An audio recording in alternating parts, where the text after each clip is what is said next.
തെൻഹ 5-ാം വെള്ളി. വിശുദ്ധ യോഹന്നാൻ എഴുതിയ സുവിശേഷം 12-ാം അധ്യായം 20 മുതൽ 26 വരെയുള്ള വാക്യങ്ങൾ. മഹത്വീകരണത്തിന്റെ സമയം. ഏറെക്കാലം യഹൂദരെ അടക്കി വാണിരുന്ന ഗ്രീക്ക് സാമ്രാജ്യം പിന്നീട് റോമൻ ആധിപത്യത്തിലായിരിക്കുമ്പോഴാണ് യേശുവിന്റെ ജനനവും പ്രവർത്തനങ്ങളും നടക്കുന്നത്. വിജാതിഗണമായിരുന്നെങ്കിലും യേശുവിന്റെ ദൈവിക ജ്ഞാനത്തിൽ അവരിൽ പലരും ആകൃഷ്ടരായിരുന്നു. അപ്പസ്തോല പ്രവർത്തനത്തിലും അവരുടെ സാന്നിധ്യം നാം കാണുന്നു. ലോകം അവന്റെ പിന്നാലെ പോയി കഴിഞ്ഞു എന്ന ആകുലത യഹൂദൻ ഉന്നയിക്കുന്ന വിജ്ഞാനികളായ ഗ്രീക്കുകാരുടെ അനുഗമനത്തെ ഉദ്ദേശിച്ചുകൊണ്ടായിരിക്കും. യഹൂദവംശമൊഴികെ സർവ്വജനപദങ്ങളും അവനെ ഏറ്റുപറയുന്ന സമയം സമാഗതമായെന്ന സൂചനയാണ് ഗ്രീക്കുകാർ യേശുവിനെ കാണാനുള്ള ആഗ്രഹം പ്രകടിപ്പിച്ചപ്പോൾ ഫിലിപ്പോസിനോട് യേശു പറഞ്ഞത്.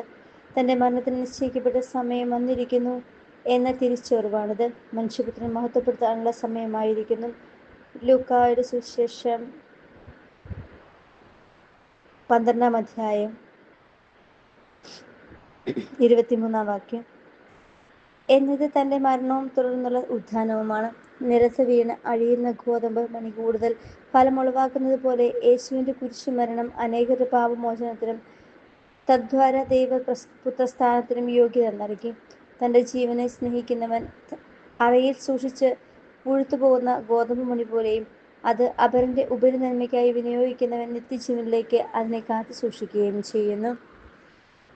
യേശു ശിഷ്യന്മാർക്ക് പോലും അവന്റെ മരണത്തിന്റെ അർത്ഥം യഥാസമയം ഗ്രഹിക്കാനായില്ല.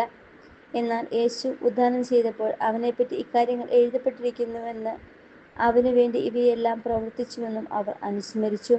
ഈശോ അയച്ച സഹായകൻ പഠിപ്പിച്ചപ്പോഴാണ് അവർ ഇന്ന് ഓർമ്മിച്ചതും ഗ്രഹിച്ചതും.